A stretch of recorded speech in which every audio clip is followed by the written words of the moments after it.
wabarakatuh.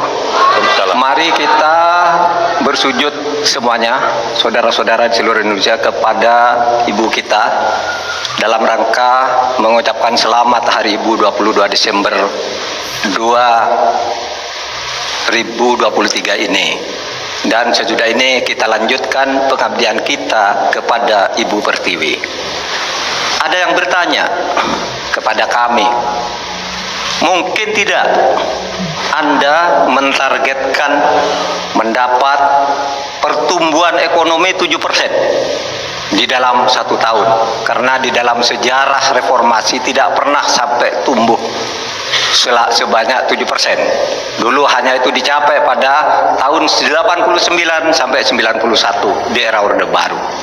Lalu pertanyaan itu saya sampaikan kepada beberapa orang ahli.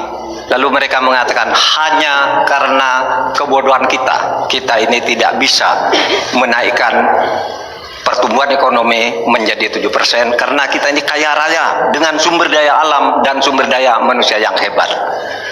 Masalahnya apa? Masalahnya banyak korupsi dan inefisiensi di sektor-sektor pertumbuhan ekonomi, yaitu di sektor konsumsi, belanja pemerintah, ekspor impor, dan investasi. Jadi dengan demikian karena banyak korupsi, dan itu memang betul terjadi. Coba lihat, berdasar hasil SIGI, Transparansi Internasional, korupsi terjadi di lembaga legislatif, eksekutif, dan yudikatif secara besar-besaran.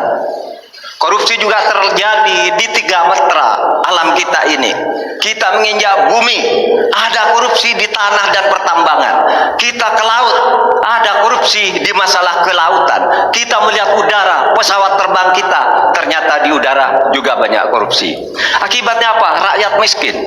Saya ketemu dengan seorang bernama Teddy dan Joni di Padang, seorang atau 2 orang pegawai angkutan perusahaan truk, menyatakan tidak pernah bisa mendapat subsidi minyak yang disediakan oleh negara karena tidak pernah sampai di korupsi.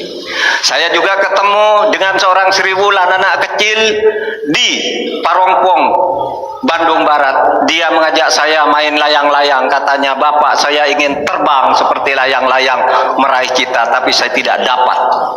Kemudian saya ingat pulau saya, Madura. Di Madura itu kaya dengan gas alam, tetapi sampai sekarang tidak pernah dioptimalkan untuk dimanfaatkan. Maka kuncinya adalah bagaimana kita memberantas korupsi. Lalu ada yang tanya kepada saya, "Bapak, kalau Bapak jadi wakil presiden orang takut ditangkap." Saya panggil para ekonom dan para pelaku usaha, "Apa betul Anda takut kepada saya kalau saya wapres?"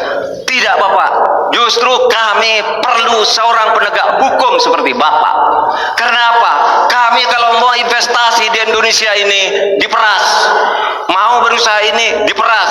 Kalau kami bayar padahal diperas, lalu ketahuan kami ditangkap katanya kami menyuap."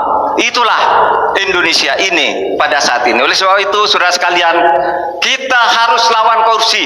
Memembang istilah anak muda, "Hai koruptor, kutabrak kau. Hai wir, mundur kau wir. Nah korupsi, setabrak."